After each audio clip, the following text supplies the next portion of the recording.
Beavers of Oregon State coming off an 8-5 year. What can you say more of the job that Mike Riley has done for Oregon State? Ryan Katz will battle Virginia transfer Peter Lalick for the starting quarterback job, but you know the weapons that'll be at one of them's disposal. That's the Rogers brother, Jaquiz, 21 touchdowns last year. James Rogers, 9 touchdowns. Return ability. Center Alex Linenkohl leads the offensive line that's very experienced with 4 returning starters. So the Beavers look good this year. Well, whoever's going to be the starter at quarterback has the benefit of having that solid offensive line.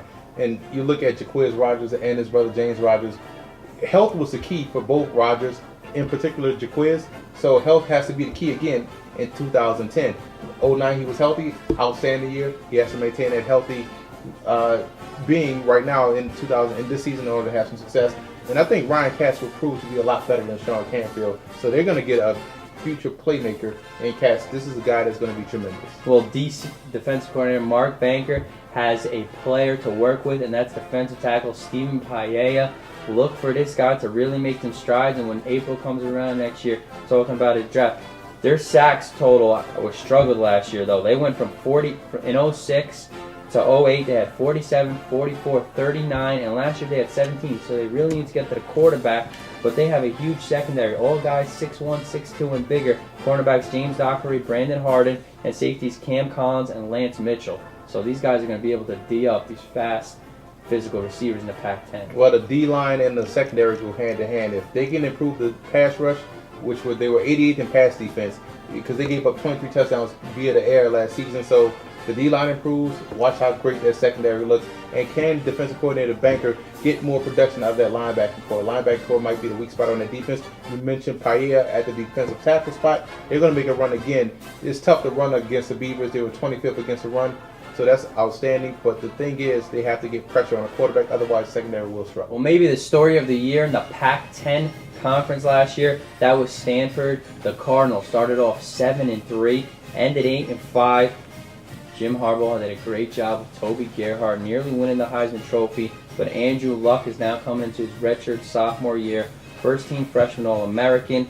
The players trying to replace Gerhart, which will not be easy, will be Stephon Taylor, Tyler Gaffney, and Jeremy Stewart. But wide receiver, they got Chris Owuzu, who doesn't have good hands, but when you get the ball in his hands, he could really make plays. And Ryan Whalen and Chase Beeler, the center, leads 4 returning offensive linemen who let up only 7 sacks last year. Yeah, you got to give props to the best O-line in the Pac-10, arguably in the country, because those guys can block. You said 7 sacks. They rival Boise State's offensive line with the sacks given up. So anytime your quarterback has the time to throw, they're going to be successful. So you should see more production out of Luck, Whalen, and Owusu this year. They were forced to run the ball more last year, but now with Gerhart gone, they're going to toss the ball all over the stadium this year. So those guys should have huge seasons. And I also be prepared to see all the running backs on the roster to get some playing time until they find one that can equal up to what Gerhart produces. It's tough to replace a guy like Gerhart, but expect to see all those running backs get some playing time until they find a bell cow. Well, only 21 sacks last year. The previous 2 years, 34 and 35. They really need to generate a pass rush. And maybe they can start with this guy, defensive tackle Sione Fua, who's a good player. Linebacker Owen Marichich moves from fullback to linebacker. And Shane Scobb, a sophomore. He's a really up-and-coming player. Secondary, you got some question marks, but Richard Sermon is something to build on at cornerback. Well, can they make the transition to the 3-4? That's a big question. They're moving to a new defense, and you know what? Moving to a new scheme provides problems. But the linebacking core will be a strength. You mentioned all those guys, talented playmakers. I like Scobb a lot, and also Marichich is also a good player as well too. He's going to play both sides of football. Going to play season starting fullback as well as starting linebacker. So that's going to be key. You're going to see a guy that's going both ways this season. And redshirt freshman Terrence Brown is going to get the start at cornerback. So that's a key player to watch. Watch how Brown reacts in the Pac-10 when you have the big wide receivers of the USCs, the Oregon States, the Oregons, the Washingtons. So that's going to be fun to watch this guy compete. In order for him to start for Harbaugh as a redshirt freshman at cornerback, he has to be a good playmaker.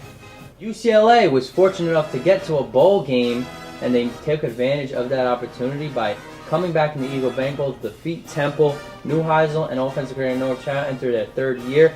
Kevin Prince is the quarterback with a bevy of running back talent to go along with 2 big targets on the outside. Nelson Rosario, 6'5", Taylor Embry, 6'3", a bunch of tight ends, but 4 returning starting offensive linemen. And the new guy is their best offensive lineman last year before he got injured, Mike Akia. He went out with an ACL injury before the season started. So this is something to look forward to for the Bruins. That offensive line improvement is going to be tied to Kevin Prince's health. That was a reason why he struggled last season. He was getting a lot of pressure under a lot of the rest. So if that offensive line can improve, you'll see Kevin Prince up there for all UCLA's games.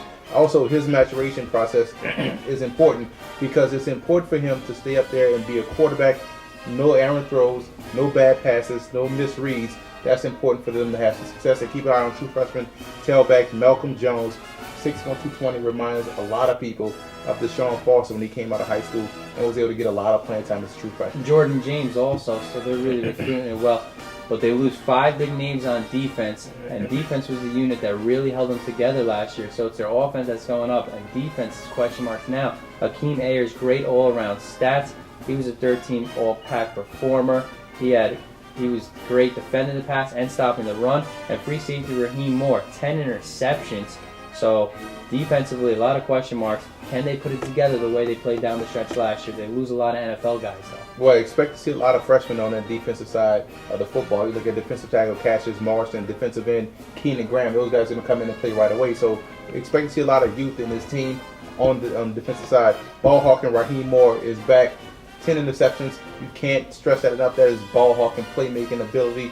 He was a sophomore last year. He's a true junior now. It's going to be fun to watch him play ball this year. UCLA's defensive side go to that front four. And Patrick Lattimore's progression in year 2, linebacker. Tremendous recruit last season. Can he make the step this year? That's a key to watch for that defense. If he can, they're going to be solid at every phase of the defense. D-line, linebacker, and in the secondary. And a lot of programs would like to say it was a down year when you go 9-4.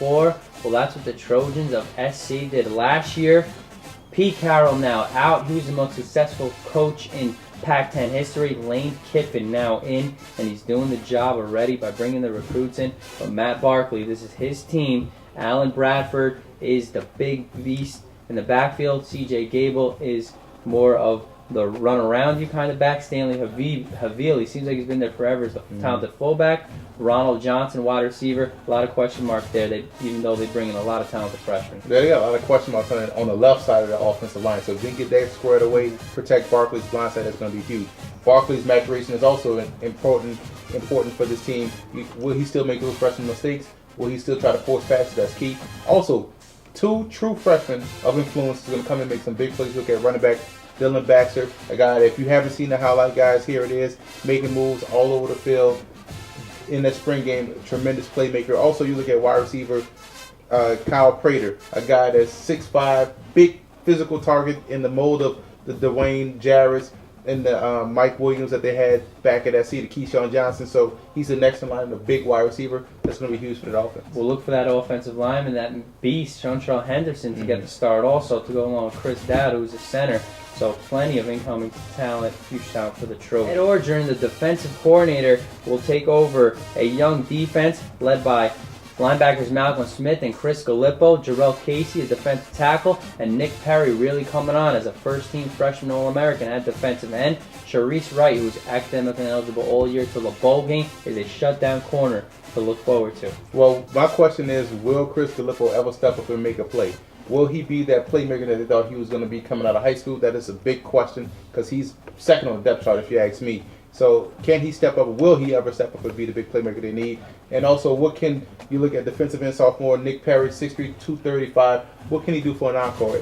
You look at nine sacks. The guy was all over the field. Can he produce again the sack? Can he be that sack specialist that he was last season as a freshman? And the defensive question mark is in the pass secondary. They're going to have 4 new starters, but you mentioned Sharice Wright, outstanding cornerback, a physical guy that's going to prove to be an all-conference play.